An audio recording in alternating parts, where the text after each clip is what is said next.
Bueno, buenas tardes a todos y gracias por participar en este nuevo webinar. Eh, yo soy el doctor Alberto Marangoni de la ciudad de Córdoba, soy médico radiólogo y me toca el honor de presentar al doctor Sergio Grutadauria, quien es bioquímico, especialista en virología clínica y doctor en ciencias químicas. Es director del área virología del Laboratorio Central del Sanatorio Allende de la ciudad de Córdoba. Como están viendo allí, el doctor se encuentra en su laboratorio y nos ha dado la posibilidad, ha cortado un rato su trabajo para hacernos esta presentación que apreciaremos mucho seguramente, acerca de este virus que todos conocemos y del que hemos hablado mucho en nuestros webinares anteriores, pero que vamos a profundizar un poco con los conocimientos del doctor Sergio. Nos va a dar a conocer un poco la intimidad de este ser despreciable que nos tiene confinados, encerrados y en medio de una pesadilla, con su charla que se titula Coronavirus, lo básico. Así que el doctor Sergio va a comenzar, luego ustedes pueden ir haciendo preguntas si quieren a través del chat y vamos a ir luego contestándolas al final de la conferencia. Podemos hacer preguntas y respuestas en vivo también, así que los invitamos a participar con todo lo que deseen preguntar. Adelante, Sergio, y muchas gracias de nuevo por estar con nosotros. Bueno, muchas gracias. Se escucha bien, ¿verdad? Sí, perfecto. Bárbaro. Bueno, buenas tardes. Primero que todo, agradecer la convocatoria que me hiciera Alberto hace unas semanas para participar de este webinar.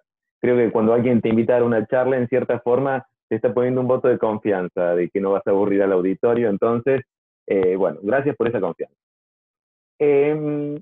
Ustedes saben que hay muchas culturas, y vi un documental hace un tiempo, que remarcaba como curiosidad que varios pueblos a lo largo de la historia, en distintos lugares, habían construido monumentos en forma piramidal.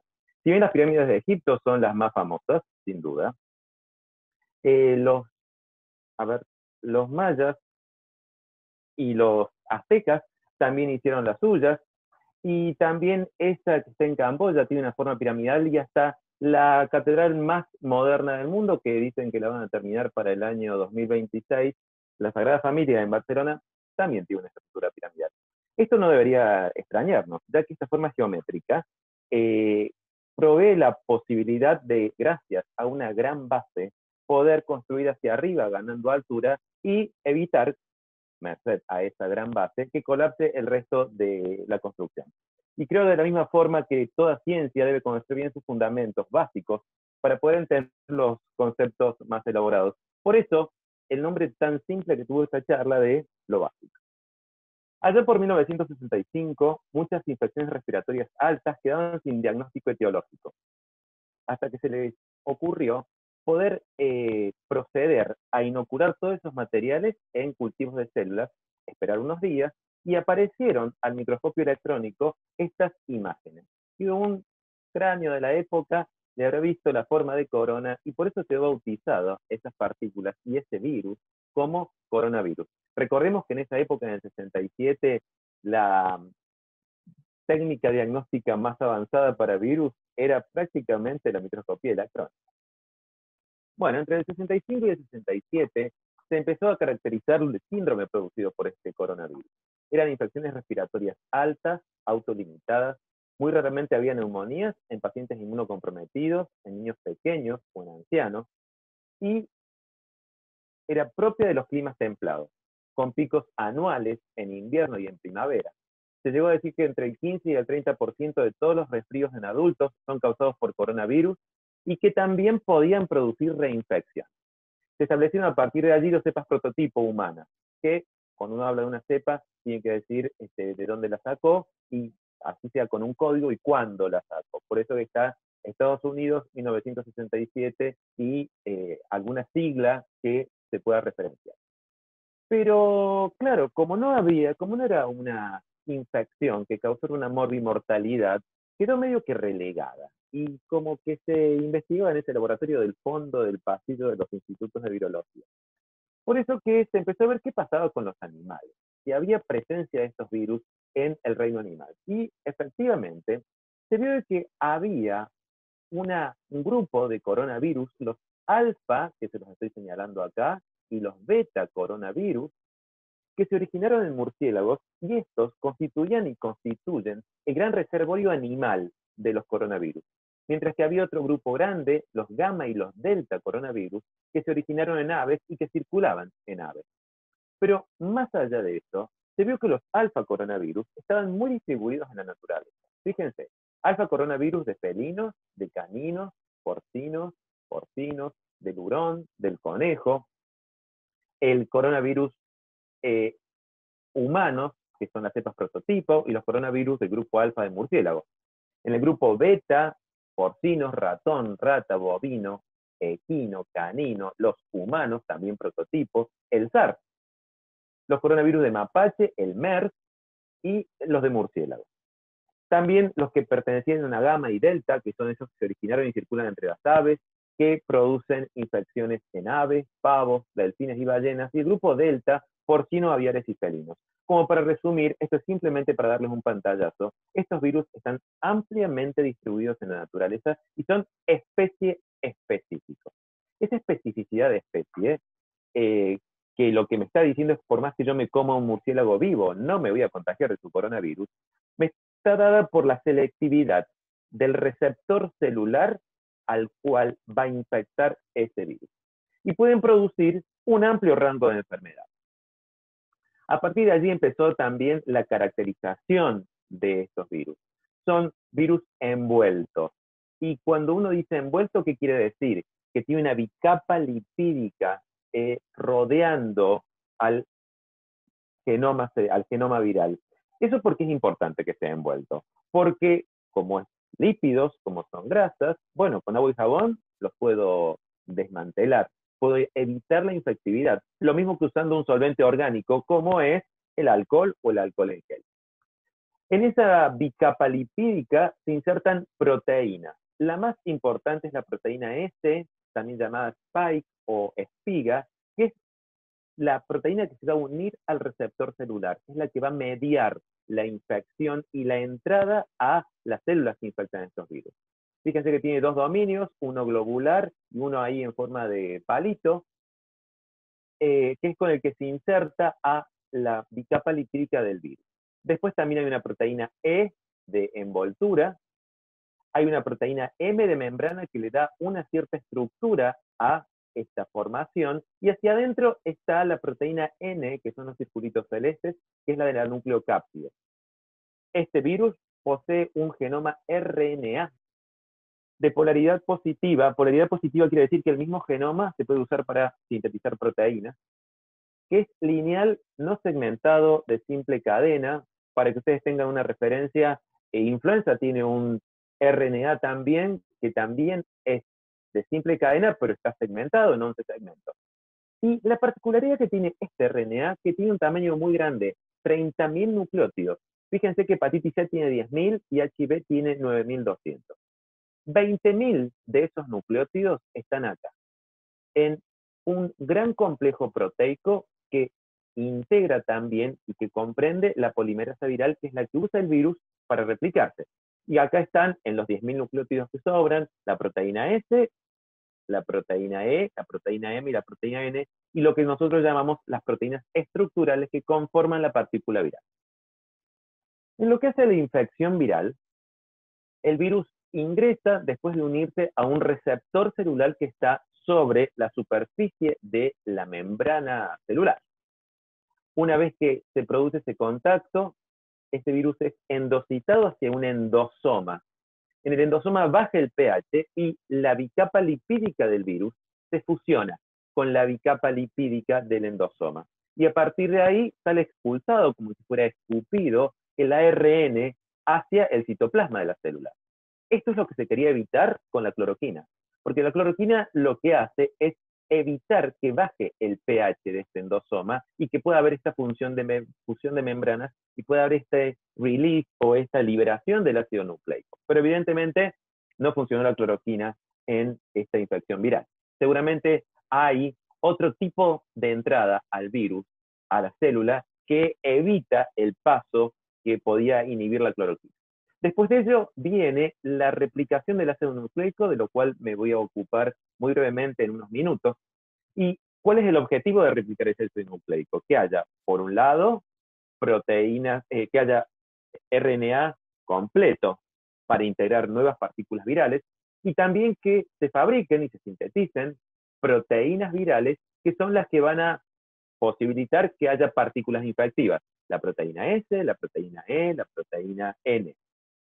Todo eso va a parar al retículo endoplásmico, donde lo que ocurre es el ensamblaje de las nuevas partículas virales y posteriormente, a través de la membrana celular, van a salir los virus al exterior, virus infectivos. Una particularidad que tiene este virus SARS-2 es que produce la lisis de la célula que infecta. De allí entenderán ustedes por qué la gran reacción inflamatoria que se ve en muchos pacientes, porque es un virus lítico. Y esa reacción inflamatoria fuerte es la que va a traer después como consecuencia toda esa cascada de citoquinas y esa reacción que va a ser un distrés respiratorio. Me voy a detener 2 minutos en esta replicación del RNA viral. Estos virus pertenecen a un grupo o a un orden natural que se llaman los nidovirus porque hacen lo que se llama una replicación anidada. ¿Y en qué consiste? En que el genoma viral que ustedes están viendo ahí tiene como unas marcas genéticas, se llaman TRS. En el RNA hay un extremo 3' y un extremo 5'. Y lo que ocurre cuando se empieza a copiar este virus, que la polimerasa viral lo empieza a copiar, es como que le saca una fotocopia, lee y va construyendo una hebra de RNA paralelo, pero cuando llega a esos TRS, salta al primer TRS y le tiene que agregar a todo RNA mensajero viral un pedacito que se llama líder. ¿Sí? Y así se obtiene un RNA mensajero maduro con esa secuencia líder. Ahora bien, en un murciélago, principalmente en un ave, nada me asegura de que haya un solo virus. Y por lo tanto, cuando la polimerasa salta, nada me asegura que va a saltar al TRS de ese virus o de otro o de otro. Entonces, esta replicación anidada, sumada a los errores que produce la RNA polimerasa viral cuando copia, que son errores al azar, trae como consecuencia que se facilita la recombinación genética entre distintos coronavirus. Esto es una fuente constante de nuevas variantes que pueden replicar en otros huéspedes, infectar otros tejidos y también ser más virulentos. Fíjense que al genoma humano tardó 8 millones de años en evolucionar un 1%, mientras que el genoma de estos virus puede hacerlo en pocos días a esa misma evolución. Por allá por el invierno de 2002, el invierno del hemisferio norte de 2002, en un mercado de Guangdong, en China, apareció el SARS, el síndrome agudo respiratorio causado por un coronavirus, con 8.100 casos confirmados en 29 países, 10% de mortalidad, y el último caso se dio en abril de 2004. Estaba causado por un coronavirus no conocido anteriormente, y ese coronavirus fue encontrado en civetas, hurones y perros mapaches de la zona. Casualmente ese virus tenía una homología muy alta con virus de murciélago.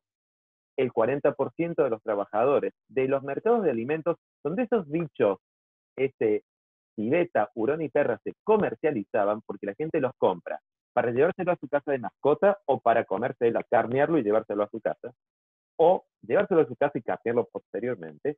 Todos esos trabajadores de esos mercados eran cero positivos, o sea que hacía rato que se estaba circulando. Lo que pasó en el año 2004, que se llegó a eliminar este virus gracias a la cuarentena de los infectados y a la clausura de los mercados animales vivos, que fueron cruciales para contener el brote. Pasó el tiempo y en el 2012, en junio en Arabia Saudita, apareció otro síndrome respiratorio agudo, el MERS, el síndrome respiratorio de Medio Oriente, con 2.494 casos confirmados en 27 países, 35% de mortalidad, principalmente en ancianos que tenían comorbilidades. También el agente era en este caso un coronavirus no conocido. Y lo que se observó cuando se fue a hacer encuesta, es decir, ver qué estaba causando esta infección, es que la mayoría de los dromedarios de la península arábica eran seropositivos, o sea, que era un virus endémico dentro de la población de camellos, pero también era una zoonosis, porque había logrado pasar desde los camellos a los seres humanos. Muchos de estos camellos eran PCR positivos, o sea que estaban contagiados. Nuevamente, este virus era muy parecido a un virus de murciélago.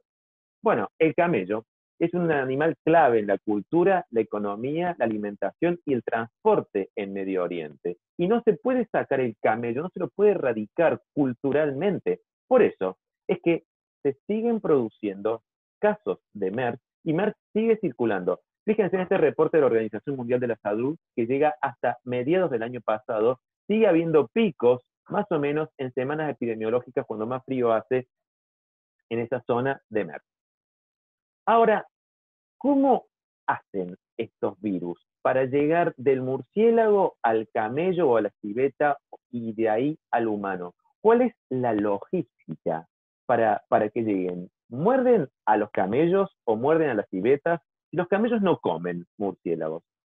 Esta es lo que se llama spillover, cómo pasan desde el murciélago a la población humana. Y esta imagen me parece súper elocuente.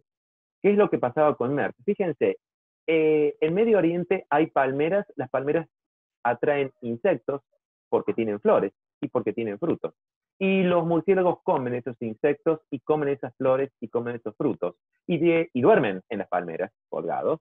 Y esos van a tener su excreción, su saliva y los productos cuando tienen crío que van a caer abajo. Y lo que están abajo es el agua donde toman los camellos y también la gente se sube a las palmeras para sacar esas flores y alimentarse de esos frutos. Entonces, bueno, la cadena epidemiológica está bastante clara. Es un virus que infectó a los camellos, se adaptó a los camellos y que también pasó a los humanos por esa muy próxima convivencia que hay entre camellos y humanos. Y pudo también diseminarse entre la población humana. También, digamos, y sabemos que hay murciélagos que viven muy cerca de las casas y adentro de las casas. Lo podemos ver en cualquier ciudad grande con edificios altos como es Córdoba. Y así llegamos a el 31 de diciembre del año pasado, donde se reportaron, fue el primer reporte de 27 casos de neumonía en Wuhan. Al 11 de enero se reportaron en total 41 casos, de los cuales 26 habían estado presentes o tenían un contacto epidemiológico directo con un mercado de productos frescos, donde se venden animales vivos en un mercado llamado de Huanan. Bueno, a partir de ahí, el 1 de enero se cerró el mercado. El 5 de enero se supo que este virus que causó esta neumonía no era ni influenza, ni el SARS del año 2003, ni era MERS, y se excluyeron cualquier otro microorganismo conocido. Se anunció el 8 de enero de que se había ya aislado este nuevo coronavirus, y el 10 de enero, cuando fue la epidemia de HIV, esto demoró algo así como 2 años, acá ocurrió en 10 días, se hizo la publicación del primer genoma. Y esto fue fundamental porque a partir de ahí pudimos empezar a hacer PCR para detectar. ¿Cómo pasamos del 11 de enero de esos 41 casos a estos datos de antes de ayer, a 9.200.000 casos en todo el mundo en apenas 6 meses? Y de unos pocos muertos a 474.000 muertos en todo el mundo. Están yendo a la cabeza Estados Unidos y Brasil en la cantidad de contagiados. Bueno, todos apuntan y todos culpan a que el huésped intermediario, ese que sirvió para que el virus del murciélago se adaptara al ser humano, es el pangolín. El pangolín es un mamífero con escamas que está en vía de extinción, es insectívoro, no come murciélagos, y es usado en medicina tradicional china. Principalmente usan el pangolín malayo, que si bien hay pangolines en África y en todo el sur de Asia, parece que el malayo es el que tiene mejores propiedades farmacológicas para los chinos.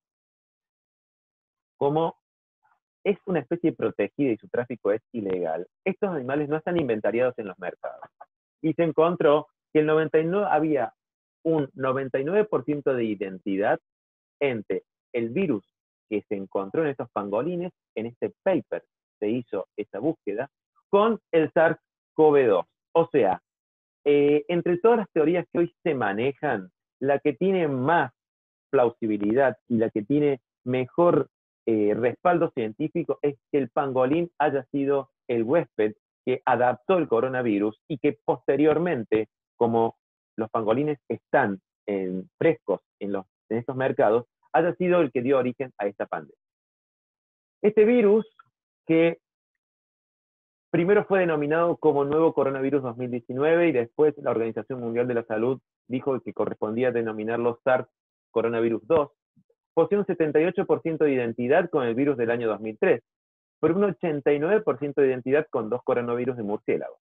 Fíjense que acá les pongo el análisis filogenético que está muy relacionado a estos coronavirus, mientras que el MERS está acá un poco más lejos, el virus de la especie humana, el virus de la cepa prototipo de coronavirus humano también está más lejos. Y uno puede hacer, teniendo en cuenta cómo es la tasa de mutación de estos virus, un análisis bioinformático para llegar a la conclusión de que la recombinante habría surgido y habría empezado a circular o había estado en condiciones de circular por la población humana en noviembre de 2019. O sea, un mes antes de que empezara los contagios en humanos. Yo les decía de que hay una gran identidad genética con coronavirus de murciélagos, pero dentro de esa identidad genética hay porciones del genoma en los cuales hay mucha identidad y muy poca identidad, y donde más variaciones se han observado entre la cepa de los murciélagos, o entre el virus de los murciélagos, y este virus es justamente en la proteína S, en la que hace de receptor celular para unirse a el receptor de la membrana de la célula y el virus. Claro, es como que es efectivamente un virus que tiene otra estrategia para infectar y para ingresar en la célula. Esto se sabía que el SARS-1, como uno de los virus prevalentes en la población humana, coronavirus, usaban la enzima convertidora de angiotensina 2 como receptor celular. El SARS-2 también la usa, pero con algunas diferencias. Fíjense, lo que apareció en este nuevo virus es un residuo de lisina, de un aminoácido, que le da una ventaja para poder ingresar en la célula. Y que ese residuo de lisina está solamente en el virus que se encontró en el pangolín, en el virus propio de los murciélagos y en el SARS-2. Y también apareció un sitio de clivaje que se llama acá, un sitio de clivaje polibásico, que para hacerlo fácil de entender y de explicar, le da una ventaja también al virus para poder ingresar más fácilmente a las células. Y ese sitio de aminoácidos polibásicos también le permite sumar glúcidos. Y cuando uno suma glúcidos en una proteína, los glúcidos enmascaran la actividad de los anticuerpos neutralizantes. O sea que es también más difícil de reconocer por el sistema inmunológico. Todo esto sumado es para explicar que lo que ganó este virus gracias a una evolución es replicar en el tracto respiratorio alto y bajo de los seres humanos. Cuando hacíamos diagnósticos de SARS, cuando se hacía en China, solamente se podían tomar muestras de esputo o de bal, porque no se podían hacer hisopados, porque no se encontraba el virus en la garganta. Mientras que este SARS-2 se encuentra en la garganta, por eso diagnosticamos con hisopados. Eso es lo que ganó el virus, la capacidad de replicar en el tracto respiratorio alto y ser mucho más transmisible. También lo que dice esto que está en inglés, no lo vamos a leer textualmente, dice que es prácticamente imposible que se haya logrado hacer esto en forma, digamos, deliberada, como que se hicieron experimentos, que se estaba experimentando con un nuevo virus y que el virus salió y se escapó de un laboratorio. Es, como dice el presidente, una idea loca. También porque esa gran proteína que está al comienzo, esos 20.000 nucleótidos de la proteína grande de las polimerasas, en realidad no es una sola proteína, son en total 16 proteínas, algunas con actividad enzimática, que se van coordinando para hacer que este virus pueda producir más virus infectivo y también así llegar a más células. Por lo tanto, es un virus que se obtuvo, se recombinó en la naturaleza y pasó por el pangolín, supuestamente, como para infectar a los humanos. Ahora bien, y como epílogo a esta primera parte, las intromisiones humanas en la naturaleza nos han dado malos resultados y siempre han sido una bomba de tiempo. Pensemos en la arbovirosis, pensemos en dengue, pensemos en Zika, la fiebre hemorrágica, Lassa, cantavirus, fiebre hemorrágica argentina, pensemos en ébola y Marburg en África, que también derivan de un murciélago. Entonces, si tenemos virus con capacidad de recombinación y o mutación, infectan múltiples especies animales. Y esto puede llevar a la aparición de una variante productiva en condiciones climáticas y demográficas favorables, con la presencia de animales susceptibles al nuevo virus y un contacto estrecho animal-humano. Con una transmisibilidad eficiente de persona a persona, el escenario es mucho más grave. Y es lo que pasó con el SARS de China del año 2003, que también derivaba de un murciélago, con el virus Nipah en Malasia y Bangladesh, que también derivaba de murciélago, la influenza aviar de China, el MERS de Medio Oriente y, por supuesto, lo que estamos viviendo ahora, el SARS-2, que también surgió en China de un murciélago. Pero ¿es el peor escenario? A mi entender, no. Porque lo peor que nos puede pasar es que el cuadro clínico sea notorio, que tenga una alta tasa de mortalidad y que cause una infección crónica, como es HIV. HIV tiene el 100% de mortalidad si el paciente no es tratado por una droga que controla la infección viral, causa una infección crónica, el paciente va a contagiar para siempre y hay en este momento 38 millones de infectados en todo el mundo. Preguntas que me han hecho y que se ha especulado muchísimo. ¿Cuánto dura el virus? La pregunta correcta sería ¿cuánto dura la infectividad en una superficie ambiental? Y de todo lo que especulaciones y todo lo que he leído, artículo salió en New England Journal of Medicine, dice que el virus va a durar más o menos 1 hora en aerosoles, es decir, en el ambiente. Sobre papel o sobre cartón va a estar más o menos unas 3 horas y sobre plástico va a estar unas 7 horas. ¿Esto a qué se cree usted que puede deberse? ¿A que se hace una interacción especial? ¿Que el plástico protege al virus? No. El virus cuando se seca, pierde, no voy a decir del todo, pero cae la infectividad, porque para ingresar a la célula, esa proteína S tiene que tener una cierta elasticidad, tiene que sufrir un cambio conformacional que le permite unirse al receptor celular y a partir de ahí ingresar a la célula. Entonces, cuando el virus se seca, cae la infectividad y se va a secar mucho más despacio una gota de saliva o una microgota de secreción sobre el plástico que sobre el papel, porque es más poroso el papel. De allí que es tan importante mantener los ambientes ventilados y con una baja cantidad de humedad, porque eso nos va a garantizar que más rápido el virus pierde infectividad.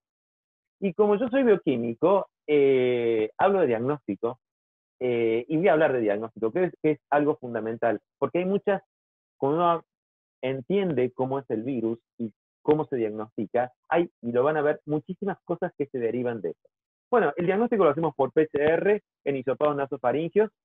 Para hacer eso necesitamos tener un equipamiento especial en el laboratorio, no todos lo tienen porque más allá de su costo, se necesitan reactivos especiales, se necesitan muchos descartables y se necesita tener una disposición edilicia que no mezcle zonas. Hay zonas donde se hace una parte de la reacción y zonas donde se hace otra parte. Y por supuesto, tener personal muy capacitado.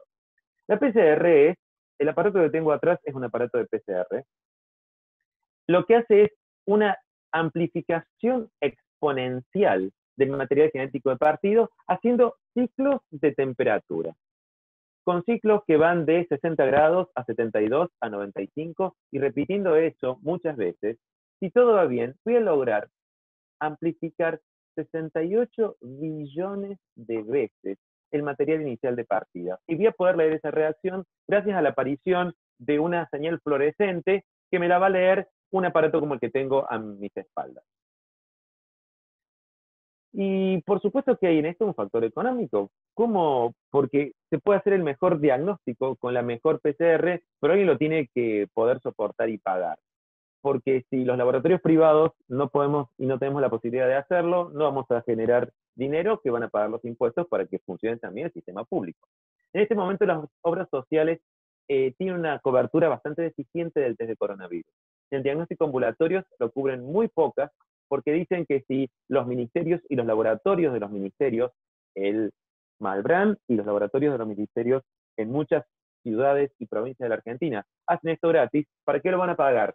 Bueno, eso funciona, si ustedes me dicen, cuando uno está cerca o en una ciudad grande, cuando está en un pueblo alejado, o hoy me decían que en La Rioja, en toda la provincia de La Rioja, no hay quien haga PCR para coronavirus, la cosa se pone más triste. El diagnóstico de internados, bueno, lo están cubriendo la mayoría, porque claro, son pacientes febriles que están internados y es rápidamente necesario saber si están infectados o no. Los prequirúrgicos, también hay algunas obras sociales que los cubren. Y acá es un punto fundamental, porque la recuperación de un paciente infectado después de una cirugía es mucho peor y más lenta si tiene coronavirus o no, más allá de que entra en riesgo la bioseguridad del equipo quirúrgico y cuando ese paciente salga del quirófano de los otros pacientes que estén compartiendo su habitación. Y lo que no cubre hoy nadie es el ingreso a provincias, ese pasaporte para poder ingresar a provincias como San Luis, o cuando un paciente lo tenemos que internar desde una institución de salud como el sanatorio para llevarlo a un geriátrico. Se ha visto que en este trabajo que es alemán, esto también lo hemos podido observar en los pacientes que tenemos nuestros controlando, que la PCR da positiva durante mucho tiempo. Fíjense, acá hasta 28 días hay PCR positivas en pacientes que se recuperaron clínicamente. Y en este otro trabajo que es de Taiwán, hay pacientes que hasta el día 60 y pico, después de la infección, 2 meses después, siguen teniendo PCR positiva. Pero cuando uno trata de buscar virus infectivo, recuperarlo en un cultivo celular, después del día 8, no hay. Después del día 8, todos los cultivos son negativos. Y también, consecuentemente, cuando empiezan a aumentar los anticuerpos, es cuando se deja de recuperar el virus. Y esto trae algo que este paper lo expresa muy bien, esto es del 13 de mayo. Dice, el gran dilema entre la producción viral, la detección viral y la infectividad viral. Esto trae consecuencias importantes, porque no es lo mismo decirle a una persona que contagia o que no contagia. Que tenga PCR positiva y que no contagie puede hacer que vuelva a trabajar porque está bien clínicamente, o puede ser que termine su aislamiento si está bien clínicamente, y eso todavía no se ha llegado a estudiar totalmente. Fíjense en este otro, que hicieron en Corea, es esto, 447 casos de pacientes que repositivizaron su PCR. O sea, el paciente hizo su clínica, terminó su aislamiento, ya estaba bien y de pronto PCR positiva de nuevo. Entonces, de esos pacientes siguieron a 285 con seguimiento epidemiológico y de esos 285 se monitorearon a 790 de sus contactos. Ninguno se contagió. Por más que la PCR seguía siendo positiva. Y se hizo un seguimiento de laboratorio de esos 108 pacientes, no se recuperó el virus infectivo, por lo tanto, no contagia. Sigue habiendo este dilema, por más que tengamos una muy buena base virológica, sigue habiendo este dilema de cuánto contagia una persona a pesar de tener PCR positivo. ¿Y qué pasa con la detección de antígenos virales? Los famosos test rápidos del cual tanta gente ha hablado.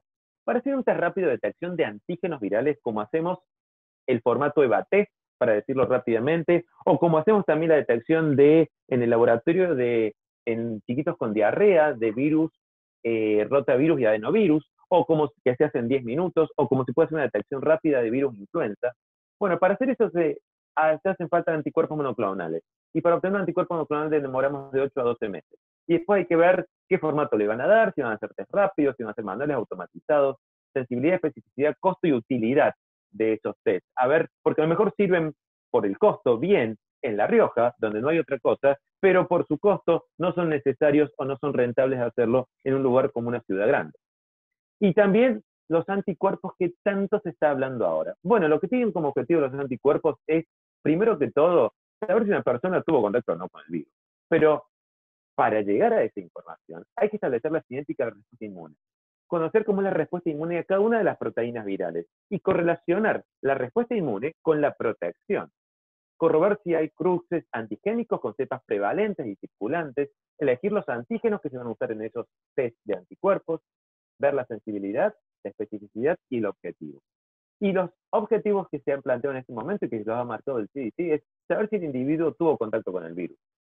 Y también saber si pacientes que tuvieron síntomas, pero con PCR negativa o que no le hicieron PCR, como pasa con muchos viajeros que están volviendo al país, que estuvieron enfermos, pero que no se sabe todavía si fue PCR, si fue coronavirus o no. Y también pacientes que cursaron con la enfermedad y son candidatos a ser donantes de plasma. Tengamos en cuenta que se maximiza el rendimiento de la utilidad del test de anticuerpos en poblaciones con alta prevalencia, y ya se los voy a explicar ahí. No sirve para diagnóstico de caso probable. ¿Por qué? Porque los anticuerpos empiezan a aparecer a los 10 días después que el paciente empezó a toser. O sea, ya contagió a medio mundo y ya está terminando su sintomatología clínica cuando aparecen los anticuerpos. Por lo tanto, no sirven para diagnóstico de caso probable.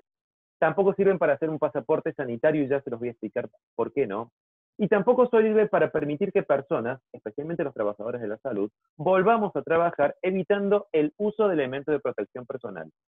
Todas las obras sociales han dicho que no van a cubrir los test de anticuerpos, porque esto sigue, según estas obras sociales y medicina prepaga, un fin netamente epidemiológico y no diagnóstico. Cuando uno habla de test de anticuerpos, ustedes saben que habla mucho de lo que es la sensibilidad. Y acá en este trabajo hay, disculpen, 12 marcas comerciales comparadas donde evalúan su sensibilidad. Y fíjense, la sensibilidad es buena a partir de los 20 días de comenzados los síntomas. Y prácticamente es negativo poder detectar IgM e IgG por separado. Es preferible hacerlo las dos juntas, es decir, anticuerpos totales, y como les digo, a partir de los 20 días de producida la infección. Y la especificidad es muy importante. Ustedes saben que la especificidad me está hablando de los falsos negativos. Saber, y falsos positivos, es decir, saber con seguridad que los anticuerpos que yo estoy teniendo son dirigidos contra la infección que yo estoy buscando. Si yo tengo una especificidad del 85% de un test, como es este primero que ustedes ven acá, me está diciendo que de cada 100 pacientes, 15 pueden ser falsos positivos. Si la prevalencia de la infección en la sociedad, como está haciendo en este momento en España, es del 5%, me dice que solamente 5 van a ser verdaderos positivos. O sea que tengo una chance de tener 10 pacientes por cada 100 que sean falsos positivos. De allí que es fundamental a la hora de, como bioquímico, comprar un test de anticuerpos y de informarlo, estar perfectamente en conocimiento de cuáles son las características de ese test de anticuerpos. Y esto, ya estoy terminando prácticamente, es a modo de resumen. Fíjense, cuando el paciente se contagia, va a empezar aproximadamente una semana antes a tener virus que vamos a poder aislar en cultivos celulares. Va a ser infectivo y va a contagiar, y es la línea anaranjada.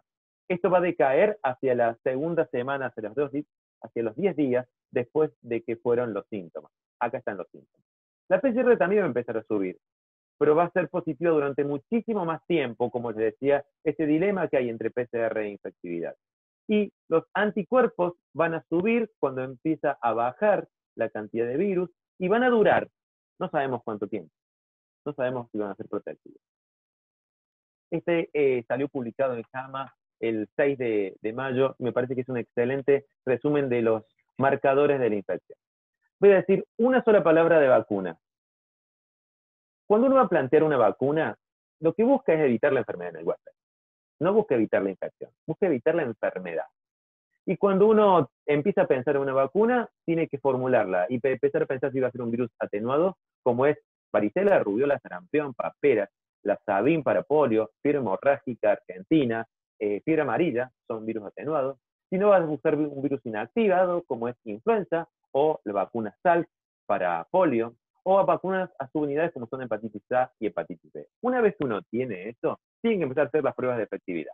Es decir, si generan anticuerpos en un animal de experimentación.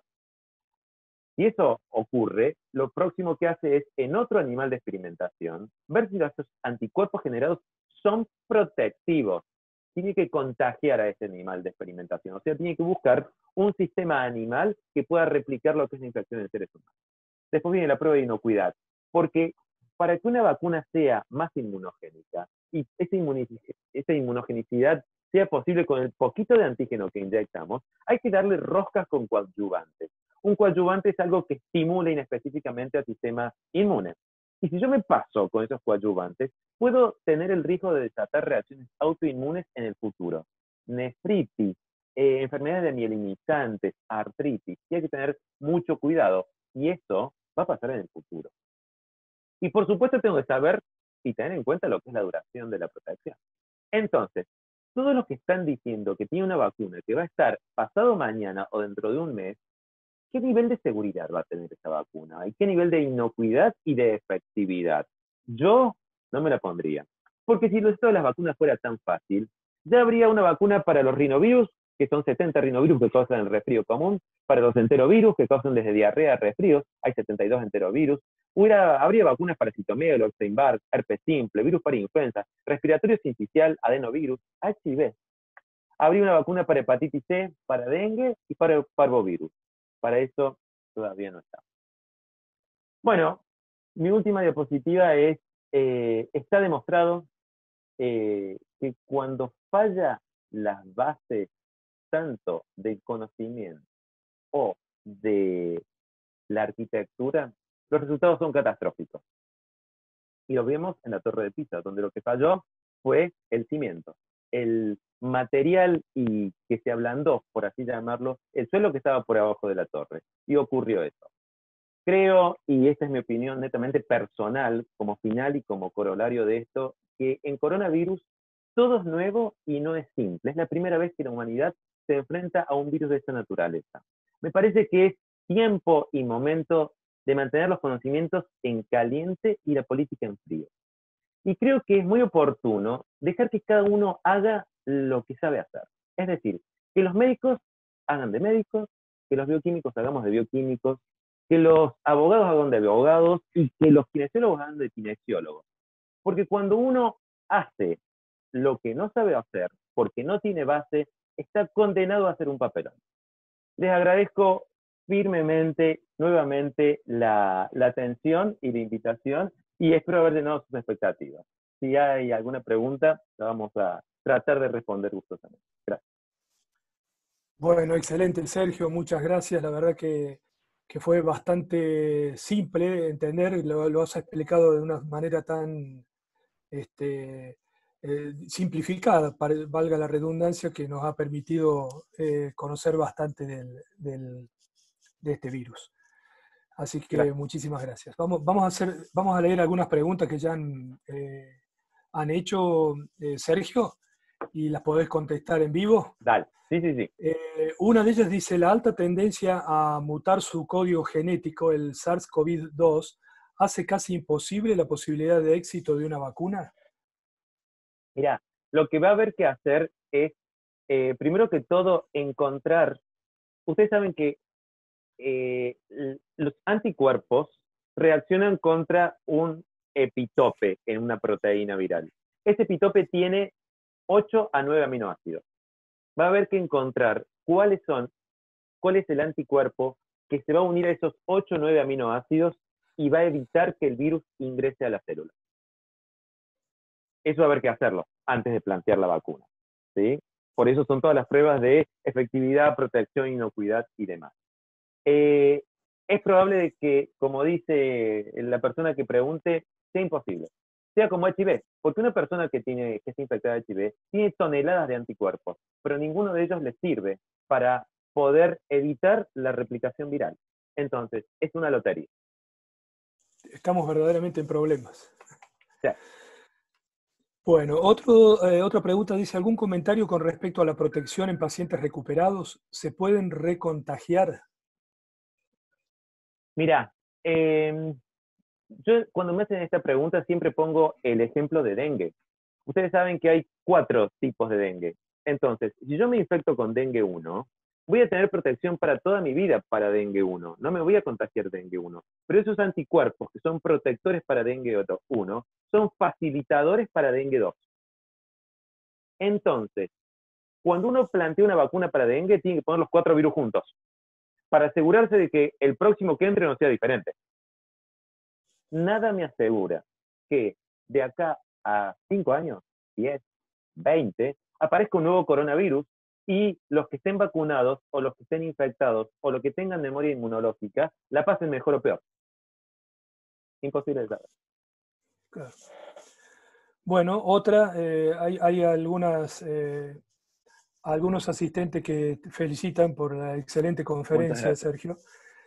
Y otra pregunta que hay es si se podría cortar el tiempo de aislamiento a 10 días en el caso de sospecha en un paciente asintomático, pregunta. el tiempo de Ya, aislamiento, ¿entendiste?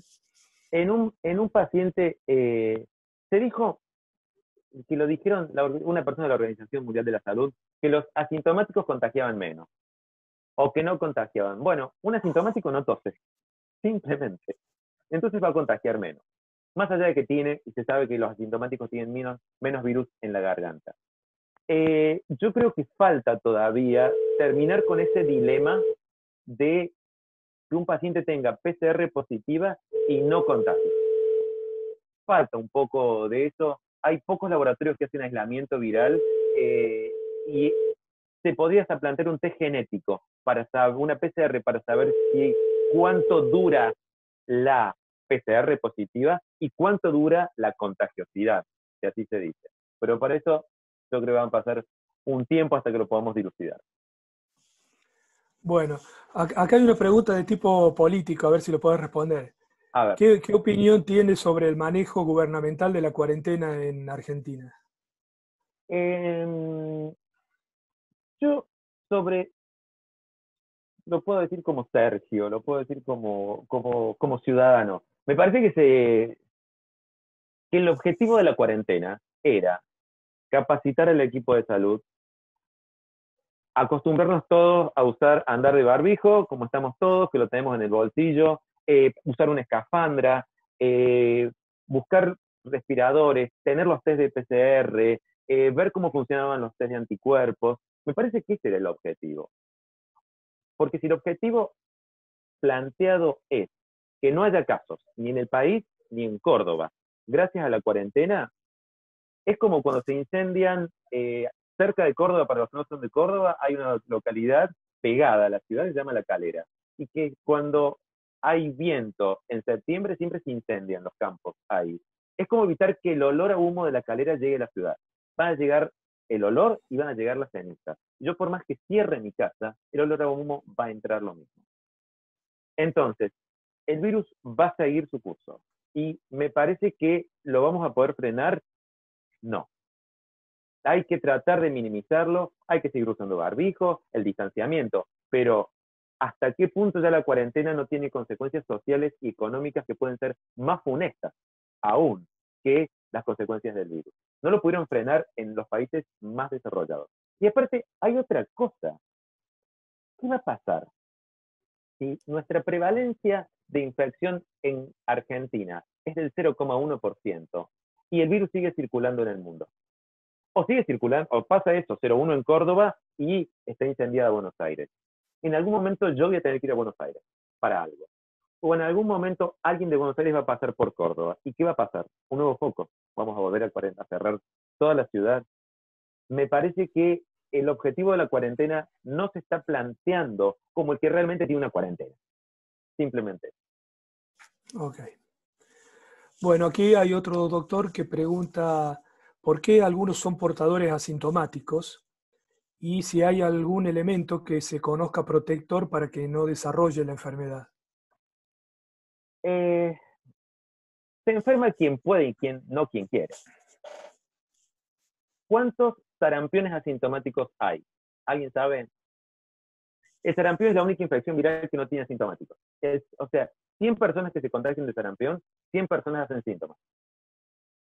Pero en hepatitis A, el 50%, el 70% son sintomáticos en hepatitis B. Hay gente que tiene gripe que la pasa bien. El sintomático o no sintomático depende de cuánto me siento enfermo.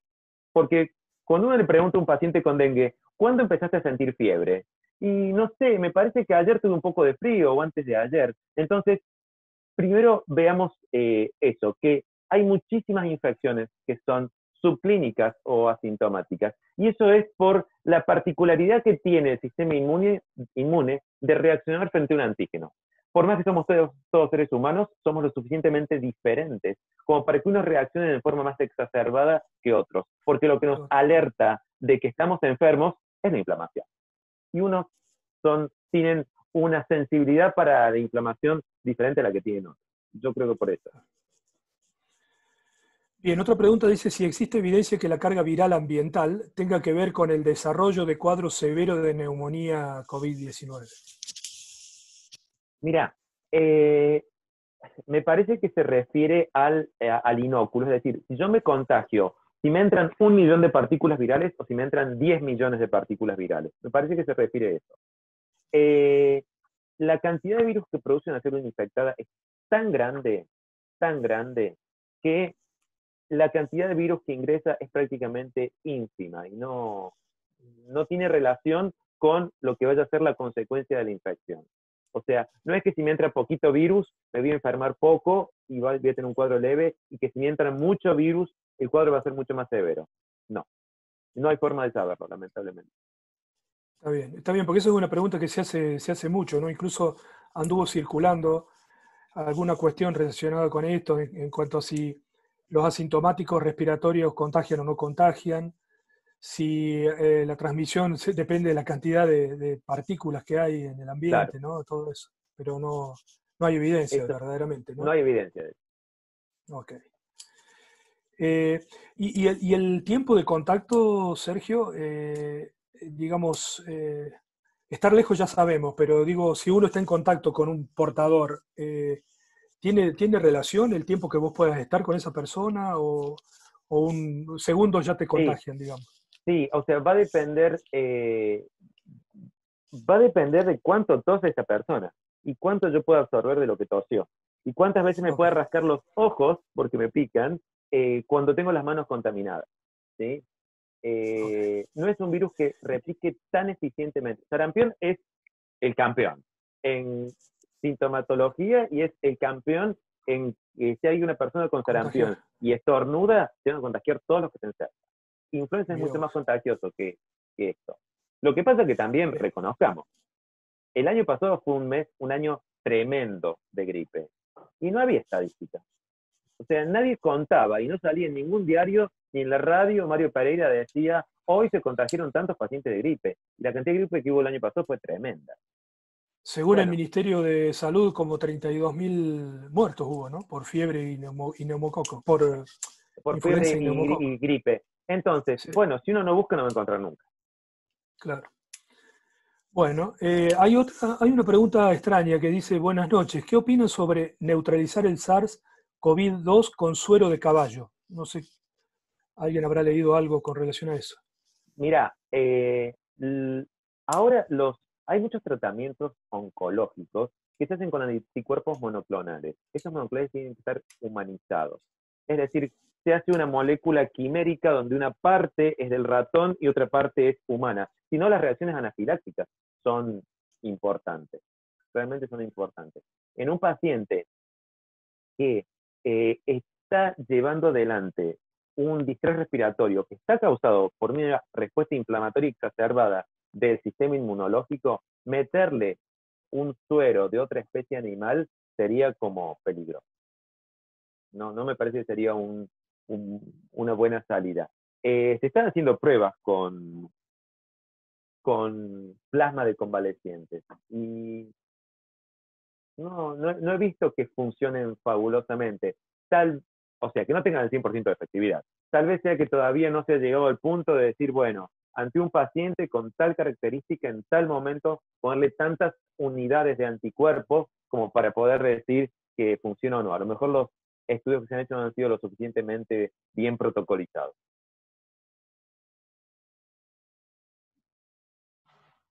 Bueno, se le cortó justo al doctor, así que Bueno, lo ayudo un poquitito. Eh, dale. Otra pregunta que surgió fue el tema, nosotros en imágenes tenemos la sala, por ejemplo, de tomografía entre paciente y paciente, cuando tenemos, por ejemplo, un sospechoso COVID, y distintas sociedades han expresado, bueno, tener un tiempo de espera entre un paciente y Sí, otro. Algunos hablan de 1 hora. Creo que se debe extrapolar a lo que usted comentó del tiempo de vida en aerosoles. No sé qué opina. sí, sí. Me gustaría mostrarte Sí. para esto. Acá está. Sí, dame un segundo. Eh, Era parte de la presentación que decidí sacarla para achicar un poco el tiempo. A ver si la voy a compartir de nuevo, si lo puedo hacer. Eh, Mira, ¿Se ve ahí? Sí, se ve ¿Sí? perfecto. Bien, mira, fíjate. Este es en un paciente la cantidad de virus, mientras más arriba, más cantidad de virus. Estas son partículas virales. ¿Qué hay? En la nariz y en la garganta de un paciente. ¿Sí? Le hago el hisopado y cuantifico el virus. En el ambiente donde está ese paciente, ¿sí? Hay menos virus en el ambiente. Es lo que ese paciente escupe, tosa y estornuda. Ahora bien, si yo le pongo un barbijo al paciente, no hay más virus en el ambiente. Perfecto. O sea Eso que pasa a ser estamos hablando de barbijo quirúrgico, ¿no es cierto? Porque también barbijo quirúrgico para el paciente. para el paciente. ¿Sí? Perfecto. Para el paciente. Entonces, si vos sumas el paciente con barbijo, es una excelente medida de protección. Si todo paciente sospechoso pudiera usar barbijo, sería mucho más fácil para el equipo de salud. ¿Sí? Y por supuesto, proteger a todos. No, no podemos dejar de protegernos. Somos terriblemente expuestos en esta infección. Sergio, con respecto al plasma y el tratamiento, ¿esto es verdad? Hay algo de mentira? ¿Se puede usar para el tratamiento? ¿Está Se, disponible en Argentina? se puede usar, está avalado, pero como recién comentaba, yo no he visto que haya artículos que digan, efectivamente probamos esta cantidad de plasma en un paciente en estas condiciones y tuvo este devenir. ¿Se curó o se murió o salió o fue suficiente o no? Está pasando un poco porque es difícil hacer, se está haciendo el Córdoba, eso sí lo tengo que reconocer, difícil poder cuantificar cuántos anticuerpos neutralizantes hay en el plasma. Porque el virus produce Claro. una torta, una cantidad importante de anticuerpos, pero solamente una fracción de esos son los que van a neutralizar el virus, que van a impedir que siga entrando a otras células. Y eso le falta todavía. Ok. Bueno, se me cortó internet, como te había dicho antes, se me cortó un ratito, así que le agradezco al doctor Hugo Paladini que nos ayudó. No sé si me perdí alguna pregunta. Hugo, igual si tenés algo y querés volver a participar. Acá alguien preguntó a qué se define contacto estrecho. No sé si lo respondiste en el momento que yo no No, estaba. un contacto estrecho va a ser un contacto sin protección, ni yo usándola, ni el paciente usándola, a menos de 1,5 metros por un tiempo superior a los 10 minutos. Bien. Y te hago una pregunta un poco filosófica de lo que dijiste al principio. Vos dijiste que este virus se apareció en aves, en murciélagos, algunos en aves, otros en murciélagos. Circula, sí, Circula. ¿Y esto, digamos, existía desde siempre o fue una generación nueva, digamos? desde siempre. ¿Ha Desde estado siempre desde siempre? existieron, sí, desde siempre existieron coronavirus en todas. Ustedes saben, por ejemplo, que se han encontrado, hablando de otro virus, del HPV, se han encontrado fósiles que tenían verrugas, que eran HPV. Y que Ajá. Mira vos. hay HPV prácticamente está diseminado en todas las especies animales, hay HPV. Como hay un citomegalovirus humano y como hay un citomegalovirus que es de los chimpancés, que cuando evolucionamos de los chimpancés, evolucionamos con el virus también. Así como con el chimpancé tenemos un 99% de identidad genética, el citomegalovirus humano y el del chimpancé son prácticamente iguales. Claro. Sí, fue un trabajo muy lindo que se publicó hace unos años, donde comunidades aisladas en el Amazonas, que no habían tenido contacto con la civilización, eran cero positivos para citomegalovirus. Entonces la única explicación era que evolucionamos junto con el citomegalovirus desde los monos. Mira vos, mira vos. Eh, claro, y bueno, acá hay una pregunta que es un poco relacionada con esa, porque hay una doctora que dice si es posible plantearse que el SARS-CoV-2 ha sido causante de cuadros respiratorios en el mundo mucho antes de que se notificara o que hiciera como es que afectara a tantas personas, ¿no? Mirá, yo creo que ese fue el puntapié inicial que ocurrió en China. O sea, se empezaron a dar cuenta de que había gente que tenía la misma infección, que no la conocía nadie y que estaba dada en un sitio geográfico reducido y muy acotado. Eso fue lo que hizo que se empezara a dar. Claro. No creo que haya evolucionado en varios lugares al mismo tiempo. Como yo les decía, en esa en la flechita del epílogo de la primera parte, bueno, se tienen que dar tantas condiciones para que haya una recombinación genética o una evolución genética y una mutación para que se den todo, la proximidad, el clima, la presencia del humano, del animal y todo, que bueno, ocurre. Una vez cada muchísimo tiempo, pero ocurre. Pero piensen en una cosa. ¿Cuál es la especie que más habitantes tiene en este momento sobre el planeta? Somos 7.000 millones. ¿Cuántos éramos hace 100 años? ¿O cuántos éramos hace 1.000 años? Evidentemente que si hay una nueva infección viral, va a transmitirse y diseminarse por la especie que está más diseminada en el planeta. Nos tocó a nosotros los humanos. Claro. Bueno, Sergio, excelente todo. La verdad que ha sido Gracias. Maravilloso tener acceso a tus conocimientos y toda esta información sobre el virus. Creo que va a ser muy útil para todos. Y bueno, de nuevo, felicitaciones por la presentación y saludamos a todos. Muchas gracias por la invitación. Bueno, gracias a vos. Buenas Chao. noches para todos. Damos por terminado aquí el webinar. Gracias por haber estado y por la atención y por las preguntas con las que han participado también. Muchas gracias y buenas noches.